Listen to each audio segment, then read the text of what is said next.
ഈ കണ്ണാഫിസ നല്ലൊരു സംഖ്യയാണെന്ന് ഞാൻ പറഞ്ഞ നിങ്ങൾക്ക് ആർക്കെങ്കിലും ഉൾക്കൊള്ളാൻ പറ്റുമോ?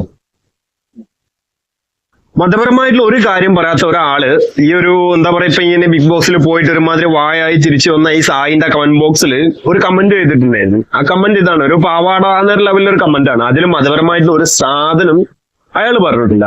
അതിന് വേഗം ഇയാളെടുത്ത് പറഞ്ഞ സാധനം എന്താണെന്നറിയോ? നീ കിതാബിൽ പെട്ട് കിടക്കണവനല്ലേ എന്ന് പറഞ്ഞിട്ടൊരു കമന്റാണ് ഇട്ടത്. അങ്ങനെ പറയേണ്ട ആവശ്യം അവിടെ വരുന്നുണ്ടോ ഇല്ല എന്നൊന്നും എനിക്കറിയില്ല. അതൊന്ന്. പിന്നെ ഈ സംഖ്യകൾ മാത്രം വിളിപ്പിച്ച് തേച്ച് മിനുക്കി പെയിന്റ് അടിച്ച് വെള്ളപൂശി ഷോക്കേസിൽ വെക്കുന്ന മറുനാടൻ സാധനം അടക്കം ഇവൻ സാർ അല്ലെങ്കിൽ അങ്ങ് എന്നുള്ള രീതിയിൽ അഭിസംബോധിച്ചുകൊണ്ട് സംസാരിക്കുന്ന ഒരാളാണ് ഈ സായി കൃഷ്ണൻ. അത് മാത്രല്ല, ഇവൻ മാർക്സിസ്റ്റ് പാർട്ടിനെതിരായിട്ട് ഭയങ്കര സംസാരിക്കുന്ന ഒരാളാണ്. അതല്ലെങ്കിൽ അവർ ചെയ്തു കൂട്ടുന്നത് മാത്രം ഈ രാഷ്ട്രീയപരമായിട്ട് നോക്കുകയാണെങ്കിൽ തെറ്റുള്ളൂ എന്ന രീതിയിൽ മാത്രം പറയുന്ന ഒരാളാണ് സായി. സംഖ്യകളെ കുറിച്ചിട്ട് ഇവൻ തൊള്ള തുറക്കാറുണ്ട് ഏതെങ്കിലും ഒരു ഇതിനെ കുറിച്ചിട്ട്. ഇപ്പൊ ബിഗ് ബോസ് എന്ന് വന്ന ഉടനെ തന്നെ ഇവൻ കരയുന്ന കരച്ചിൽ എങ്ങനെയാന്ന് ചോദിച്ചു കഴിഞ്ഞാൽ വളരെ സിമ്പിൾ ആണ് ആ കരച്ചില്. ഇപ്പം ഈ ഒമർ ലുലുന്നും അതല്ലെങ്കിൽ സഞ്ജു ടെക്കിന്നും അല്ലെങ്കിൽ ഈ പിണറായി വിജയന്റെ കുറെ സാധനങ്ങൾക്ക് എടുത്തിട്ട് കണ്ട് മൂപ്പരിങ്ങനെ റിയാക്ട് ചെയ്യുക.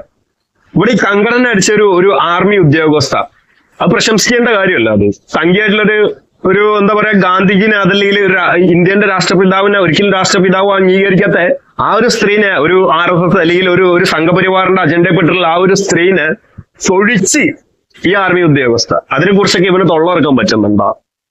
അനുകൂലട്ട ഇവന്റെ മനസ്സിൽ എന്ത് തരം സംഖ്യ എന്നുള്ളതൊന്നും അറിയില്ല. ഒന്നാം തരം സംഖ്യയാണ് ഇവൻ. നിങ്ങൾ അവന്റെ വീഡിയോസ് ഒക്കെ എടുത്ത് നോക്കി പരിശോധിച്ചാൽ മനസ്സിലാവും. ഇവനൊരു പ്രത്യേക സമുദായങ്ങളൊക്കെ എടുത്ത് പറയാൻ ഭയങ്കര ഇൻട്രസ്റ്റാണ്. പക്ഷെ അതിന്റെ കൂടുതൽ തോന്നിപ്പിച്ചാണ്ട് ബാക്കിയുള്ള കുറച്ച് കാര്യങ്ങളും കൂടി പറയാനുണ്ട്. അതായത് ഈ ആത്മീയ ചൂഷകന്മാരായിട്ടുള്ള കുറെ ആളുകളെ. അപ്പൊ എല്ലാവരും വിചാരിക്കാം അയാളൊരു അങ്ങനെയുള്ള ഒരു സാധനമായിരിക്കും, അതാണ് ഇവന്റെ ഐഡിയോളജി. ഇത് മാത്രമല്ല കുറെ കാര്യങ്ങളൊക്കെ ഉണ്ട്. ഇതിപ്പോ ഒരു സാമ്പിൾ എടുത്തിട്ട് അങ്ങനെ പറഞ്ഞേ ഉള്ളൂ.